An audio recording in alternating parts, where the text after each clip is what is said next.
Hello my dear students. Now today we are going to study next question number 7 from this practice problem set 3. See the question is, बघा आता question मध्ये काय दिले in the adjoining figure एक figure दिली बघा. There are two touching circles बघा. पहिला टचिंग सर्कल असा दिलाय, पहिला सर्कल असा आहे and second circle which is touching circle to first one, that is like this. See, this is second one. There are two circles. See, this x is the center, here y is the center. X and y both are centers here. After that, see the next. This is a line which passes through a center and joins to these two centers. After that, see, first see, this is center, this one is center, and this is point of contact, which is z. Z is the point of contact of these two circles. दोन सर्कलचा point of contact आहे. पुढे काय म्हटले बघा, in the adjoining figure with centers x and y touch each other at point z. बघा, ज्यांचा x आणि y centre ते एकमेकांना कुठे टच करताय, they are touching to each other at point z. After that, a second passing through z intersects the circles at points a and b respectively. या z मधनं अशी एक सेकंड आहे, अशी सेकंड चालली, छेदिका चालली अशी second which intersects the circles at point a and b. बघा बरं का आता इथून अशी अशी चालली, z मधनं चालली बघा, ही सेकंड अशी चालली, z मधनं इकडे इकडे काय करते ती, इकडे इंटरसेक्ट करते ह्याला. It is intersecting to this circle and this circle. This circle at point A and to this circle, larger circle at point B. ह्या सर्कलला A मध्ये आणि ह्या सर्कलला B मध्ये इंटरसेक्ट करते. कळतंय का? एक्स वाय सेंटर, हा सर्कल इथे पॉइंट ऑफ कॉन्टॅक्ट. मग एक अशी लाईन आली, ती Z मधनं अशी चालली आहे, तर ह्या सर्कलला A मध्ये आणि त्या सर्कलला B मध्ये इंटरसेक्ट करते अशी. आणि मग पुढे काय म्हटलंय? Prove that XA is parallel to radius XA is parallel to radius YB. Radius XA बघा, ही XA radius कुणाला, या YB ला पॅरलल. XA YB ह्या दोन पॅरलल दाखवायचे आपल्याला. These two radii are parallel. कळतंय का? ही बघा, ही रेडियस कोणती, XA. This XA is parallel to YB. किती सिंपल आहे, काय करावं लागेल, इथे जर हा अँगल बघा, हा अँगल जर या अँगलशी कॉन्ग्रुएंट बघा ना, हा z असं असं असं, हा z काय झाला, मग हा अँगल आणि हा अँगल जर इक्वल आले तर अल्टरनेट अँगल टेस्टने ही लाईन हिला पॅरलल. कळतंय का? जर हे दोन अँगल इक्वल तर ह्या दोन लाईन पॅरलल. कोणत्या टेस्टने? Alternate angle टेस्टने. कळतंय सर्वांना? बघा आता सगळ्यात पहिलं आपल्याला हे ऍक्च्युअली ही ऍक्टिव्हिटी दिलेली बघा, ही पटपट सोडवायची आपल्याला. काय म्हटले बघा, draw segments XZ and dash dash. Construction मध्ये बघा, construction draw segment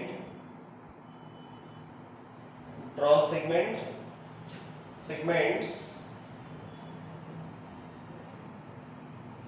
XZ and बघा, पहिला XZ, हा XZ and this YZ बघा, XZ जर काढला तिकडे YZ, हे दोन ड्रॉ करायचे, XZ and YZ. आता इथे प्रूफ मध्ये बघा, जे डॅश डॅश आहे ते मी लिहितो बरं तिथे. हे डॅश डॅश जे आहे ह्याला अंडरलाईन करतो. तुम्ही सगळ्यांनी पुस्तक सोबत ठेवायचं, 85 पेज नंबर बघा. प्रूफ, आता प्रूफ मध्ये काय म्हटलंय, इन द प्रूफ बघा बरं का, by theorem of touching circles, by theorem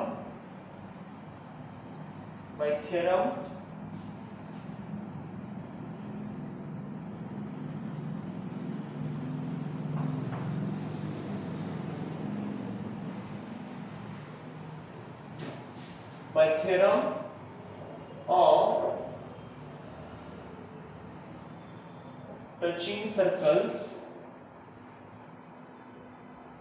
touching circleच्या theorem नुसार points x z y are dash dash.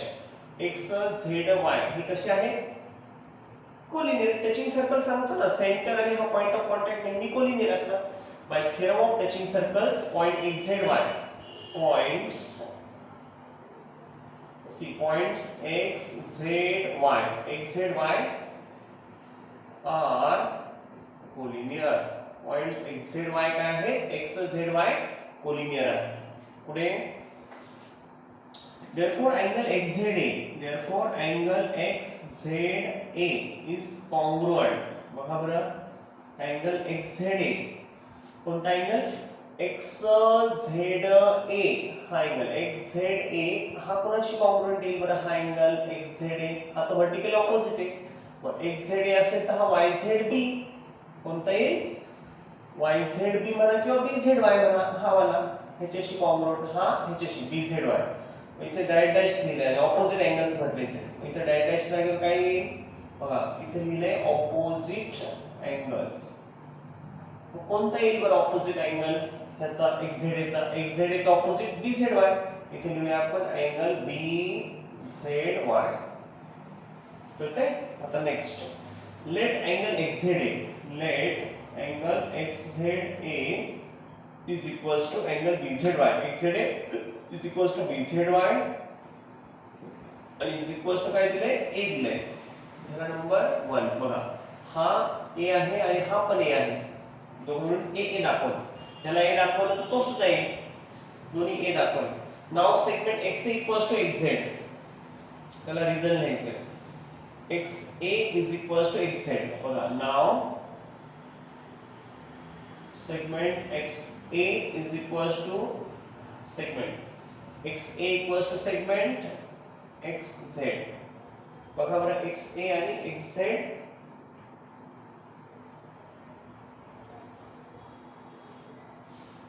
XA is equals to XZ आलंय.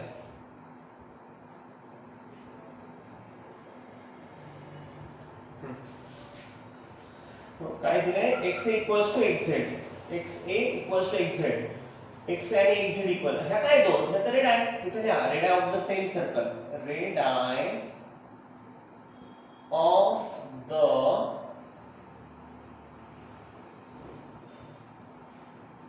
Same circle. एका सर्कलच्या त्या रेडाय आहेत. XA आणि XZ दोन. तर त्या radio of the same circle therefore angle XAZ.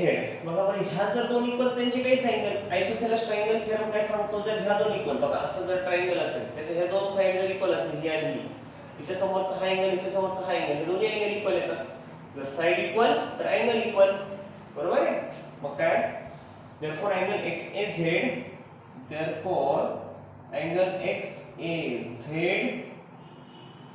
is equals to बघा बरं XAZ is equals to आता हा XAZ आलं त्या सोबत XZA. XZA हा ह्याच्या सोबत कोण आहे? हे दोन इक्वल. हा अँगल आणि हा अँगल इक्वल, हे दोन म्हणजे XAZ XZA. Angle XAZ angle XZA हे दोन इक्वल. बघा हा इक्वल त्याच्यासोबत हा equal. That is equals to त्यांनी इथे बघा अंडरलाईन दिलेलं आहे, डॉट डॉट दिले हे आलं. इथे रेडिया ऑफ द सेम सर्कलला ह्याला सुद्धा अशी अंडरलाईन आहे करावं लागेल कारण ते डॅश डॅश दिलेलं होतं. दॅट इज इक्वल्स टू काय दिलंय? Is equals to A. तर त्याला काय म्हणायचं? Isosceles triangle theorem. इथे लिहिलेलं आहे बघा isosceles triangle theorem. Isosceles triangle theorem मिळाला ते. आता बघा बरं पुढे हा 1 नंबर होता, आता ह्याला नंबर 2 दिला. सेकंड आला बरं का? आता हे सेकंड नंबरचा आहे. पुढे बघा आता सिमिलरली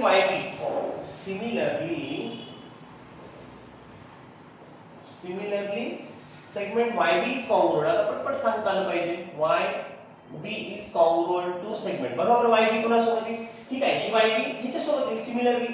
जसे हे दोन इक्वल तसे ह्या दोन इक्वल. हे आणि YB equals to YZ. YB congruent to segment YZ. लक्षात घ्या YB आणि YZ इक्वल. बघा ना YB YZ हे दोन equal. YB equals to YZ आणि त्याला रिझन काय मग? Similarly YB equals to YZ. हे बघा हे YB आणि YZ हे दोन इक्वल. आणि रिझन काय? Radio of the same circle. इथे म्हणायचं रेडाय ऑफ सेम सर्कल. एका सर्कलच्या त्या रेडाय आहेत. त्याला सुद्धा इथे अंडरलाईन करा, ह्याला पण underline. Therefore angle BZY, therefore angle BZY is equal. बघा बरं, आता ह्या दोन इक्वल, बघा ही आणि ही side equal, this is congruent to this, ह्या दोन साइड इक्वल, हिचा हा बेस अँगल आणि ह्याचा हा बेस अँगल, ह्याच्या समोरची साइड अँगल, ह्या साइड समोरचा अँगल, ह्या साइड समोर, ह्या दोन साइड इक्वल तर अँगल इक्वल, दोन साइड इक्वल अँगल इक्वल, दोन साइड इक्वल अँगल इक्वल. मग बघा ह्या दोन इक्वल तर हा अँगल आणि हा अँगल इक्वल, मग काय BZY, BZY मग इकडचा YZB is equal to angle दिलेला नाही बघा, BZY सोबत इकडचा काय YZB, अँगल YZB. ह्याला रिझन दिले का नाही दिले, आपल्याला कळलं पाहिजे काय, हेच आयसोसेलेस ट्रायंगल थेरम, तेच आपण तिथे रिझन देणार. काय म्हणणार इथे, isosceles triangle theorem, isosceles triangle theorem. कोणता थेरम येतो, आयसोसेलेस ट्रायंगल थेरम. आता पुढे बघा, आयसोसेलेस ट्रायंगल थेरम BZY आणि इज इक्वल त्यांनी a पण देऊन ठेवलं इथे a. आता बघा बरं का, तर नंबर 3 दिलाय, 1 2 3 नंबर आता ह्याला. मग पुढे काय म्हटलंय बघा, आता मी तुम्हाला हे झाल्यानंतर शॉर्टली सांगणार आहे परत, फ्रॉम 1 2 and 3. आता बघा बरं, फ्रॉम 1 2 3, फ्रॉम 1 2 and 3, 1 2 3 वरून काय, angle XAZ is equals to, angle XAZ is equals to, बघा बरं 1 2 3, 1 काय, हे दोन equal XZ equals to BZY, 2 काय म्हणतो XAZ is equals to XZA, आणि 3 काय म्हणतोय BZY is equals to YZB. आता ह्याच्यात फार कन्फ्युजन आहे बघा, कसं XZA BZY कळतच नाही नेमकं काय, पण सगळ्यात सिंपल वे मी तुम्हाला सांगतो कसं लक्षात घ्यायचं बघा. हा XZA BZY A, हा पण XAZ XZY A, म्हणजे ह्याचं व्हॅल्यू A, ह्याची पण व्हॅल्यू A. बघा हे एवढं A, हे सुद्धा A, आणि पुढे काय, तिसऱ्यामध्ये हे दोघं सुद्धा A. मग आता तुम्हाला कळतंय का, फ्रॉम 1 2 and 3 XAZ कशासोबत इक्वल येईल, बघा बरं XAZ, हा XAZ